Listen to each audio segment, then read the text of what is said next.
This story begins in July of 2010. The Marsden family live in Staining, Blackpool, a small town just outside of the bustling Seaside resort. The Marsdens have young children, one of these being 14-year-old Sasha Marsden. Sasha is described as being loud, confident and energetic, the life of her friendship group. Never a shy little girl, never. I mean, with having a lot of brothers and sisters, you can't afford to be shy, I don't think. She was a great friend, and she was always there for you and making you laugh when you didn't want to, and making you smile when you didn't want to. Like if you were sad, and then she'd let you get your problems out, and that was it. She'd right, change of subject, and she'd do anything to try and cheer you up. She loved dancing. She didn't care where she was. If she heard music, that was it. She was off. Even though she was just like walking through the town and then she heard music, she'd start dancing. Even if like a car went past and had music on, she'd start dancing. One day after school, Sasha was walking home from a local park with a boy 1 year younger than herself. The teens spent time chatting and messing around when they were approached by a 22-year-old man. The man quickly befriended the teenagers and before long began to ply them with alcohol. Being that Sasha was only 14 years old, she quickly became unconscious. It was at this point that the man began to sexually assault Sasha. Her friend later said that he wanted to help Sasha, but he was too little and too frightened. It was only when two passers-by noticed what was going on when they rushed over to intervene. They managed to hold down the suspect until police arrived. The Marsdens later received a phone call alerting them that they must come to the police station to collect Sasha. After this night, Sasha's life would never be the same again. Sasha's mother described how her daughter changed. It affected her really, really badly. She went from being a trusting little girl into a very, very angry teenager. She began to drink regularly. She began to party most nights. She had sexual relationships with numerous boys. She began to self-harm and run away frequently. And she also became the target for bullies at school who teased Sasha over her attack. Sasha was no longer the confident, carefree girl that she had been. Here, a sexual abuse psychologist explains. The person begins to believe themselves to be damaged goods, and one of the things that they may then do is their behaviour might change to actually fit into their inner belief about themselves, that they are not good, that they're not worthy, that they don't deserve respect. And when things... In July of 2012, Sasha was now 16 years old, and she began to date a boy called Danny. Upon meeting Danny, Sasha's parents decided that they liked him. That was until the 31st of August, when Sasha disappeared once again. Sick with worry, they phoned the police, but for 2 whole days they heard nothing from their daughter. Then the phone rang. It was Sasha. She told her parents that she was no longer in Blackpool and had in fact run away with Danny. She said that she would only return upon the condition that Danny was able to move into the family home. Desperate for their daughter to return home, Sasha's parents agreed to let Danny stay. Once back home, Sasha's parents began to notice a positive change in their daughter, and in September of 2012, Sasha enrolled in college to study childcare. She settled in well and proved to be a natural on the course. She later decided that she would like to also find a part-time job around her studies to earn some extra spending money.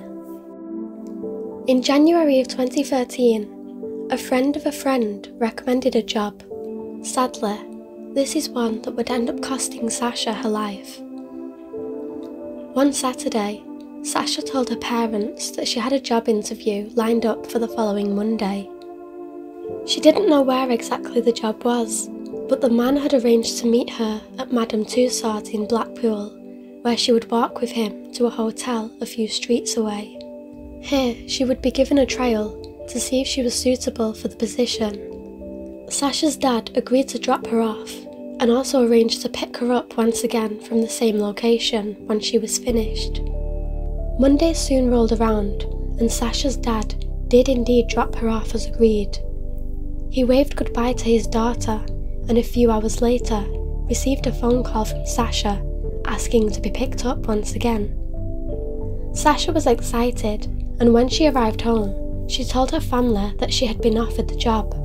She had even been paid £10 for her time, and all she had to do was make up a few beds whilst her boss talked her through her duties. Sasha is due to begin work the following Thursday. However, nothing more was said about where Sasha was working or the man that had hired her. That Thursday, just like any other weekday, Sasha woke up early to have breakfast and get ready for college. That day had been a special day for Sasha, as her tutor was so impressed with her commitments that she decided to progress Sasha to the next level of her course. Sasha was ecstatic, and for the first time in her life, things were finally looking up for her. Evening came, and Sasha's dad dropped her off once again on the high street, as she couldn't remember the directions to the hotel. He waved goodbye to Sasha, unknowingly for the last time. At 8:30 PM that evening, the Marsdens were still yet to receive word from Sasha. This struck them as odd, as Sasha's shift should have finished by now, but they decided to give her the benefit of the doubt. Sasha had plans to attend a party that night with her boyfriend Danny, and they knew that she would not let him down. However, as the hours passed, there was still no word from Sasha. She was also not answering her phone calls or text messages, something that was very unlike Sasha. Sasha's parents decided to turn detective. They asked Danny if he knew Sasha's Facebook password, to which he replied that he did. They now had access to Sasha's Facebook account, and they began to message her friends asking if they had any information about the hotel where Sasha is working. Before long, they received word from the person who recommended the job to Sasha that her boss's name is David. Sasha's mum immediately checked Sasha's friend list for any Davids, to which she came across 2 profiles. They were able to rule out one of these Davids, as this was one of Danny's friends. However, when checking the profile of the remaining David, they see that his place of work is listed as the Grafton House Hotel in Blackpool. The Marsdens immediately set out to the hotel, and upon knocking on the door, they were greeted with a scruffy, unkempt man. They asked if his name was David, to which he replied yes. They asked if Sasha was there, and he said that Sasha's shift had finished hours earlier and she had left to meet her dad. The Marsdens were now frantic with worry. Upon returning home at 11 PM, they rang the police. They were soon met with 2 police officers just minutes later. As the Marsdens were describing their daughter and the situation to the police, Sasha's mother recalled how one of the officers kept apologising and having to step outside to take a call on his radio. It was upon the 4th time when the officer returned with news that was every parent's worst nightmare. The body of a woman had been found burning in an alleyway. They believed that there was a good possibility that it could be Sasha. Unbeknownst to her family is that hours earlier, firefighters and police officers had been called to an alleyway in the centre of Blackpool, one that would later be known as the one directly behind the Grafton House Hotel. A chaotic scene had arose when an individual had alerted neighbours that there was a fire and had encouraged everyone to come and look. This individual would later become known as David Minto, the man that Sasha had been working for and the last person to see Sasha alive. David Minto had excitedly pointed out to his girlfriend that there seemed to be a mannequin burning away in the fire. It was only when she got closer and noticed blood that she realised that this was in fact a real person.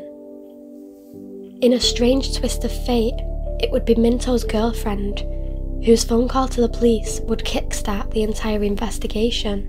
Once the fire had been extinguished, police started work to try and identify the body. There was only one missing persons report that night, and this was Sasha Marsden's. It was obvious to police that it was more than likely that of the missing teenager. As the body was so horrifically disfigured and unrecognisable without any distinguishable features, the police had to take Sasha's toothbrush to collect DNA in an attempt to identify whether it was her. It is unimaginable to fathom what her family went through in this time, but 2 days later the results finally came back, and sadly it was a positive match to Sasha Marsden. Sasha's body had been found, leaving her loved ones devastated beyond belief. Now it was time to discover what exactly happened to Sasha after her dad had dropped her off for her shift, and what had gone so terribly wrong that she would never be seen alive again. It was only once police began to look into the man lurking within the walls of the Grafton House Hotel that the true horror would begin to surface. The police discovered that the hotel actually belonged to David Minto's girlfriend and her mother, and he worked as nothing more than a handyman around the hotel. He was in no position of authority to start hiring staff. Information also came to light that the hotel had actually been closed for renovations for the winter, and only Minto and his girlfriend were living there at the time, so there was no need to hire any staff. David Minto was alone in the hotel most of the time, with his girlfriend away at work until 9 PM. An unemployed David Minto would fill his time trying to lure young girls to the hotel. Unfortunately for Sasha, she was one of the girls who had fallen into his trap. The story began to unravel that when Sasha's dad had dropped her off, CCTV footage captured Minto walking with Sasha to the hotel.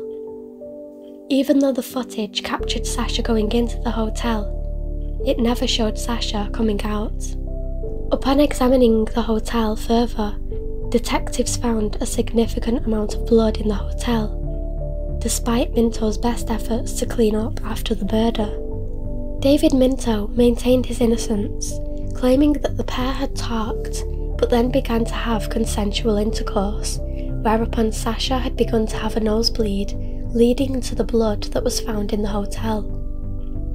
Meanwhile, Sasha's body was being examined, and this would lead to a very different story. In total, 56 stab wounds were found on Sasha's head and the back of her neck, with a further 9 defensive wounds found on her arms. To stab somebody 56 times suggests not only a high level of sadism, but also a high level of anger, a high level of frustration, a misogyny against females. Judging by the injuries that she sustained to her arms and her hands, she fought for her life, and she lost that fight. To add to the horror, it was also discovered that while Sasha was either dead or lay dying, she had further been sexually assaulted by David Minto. David Minto was arrested on the 15th of July 2013. At Preston Crown Court, a woman took to the stand to testify against David Minto. In court, he was declared a loner who harboured vicious fantasies and lured young, unsuspecting and vulnerable women to the hotel on the promise of a false job. The woman spoke of how just 2 weeks before Sasha's death, she had visited the hotel to see Minto's girlfriend, an acquaintance of hers. But upon her arrival, she discovered that she was alone with Minto. It was then that he had tried to sexually assault her. A struggle had broken out, but she managed to push past him and run screaming from the hotel.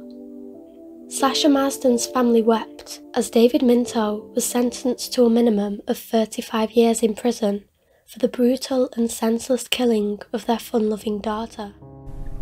He's robbed us saying goodbye to our daughter, robbed us her 18th, 21st, a future, and any chance of... He's just robbed us of everything. Could never forgive him, ever.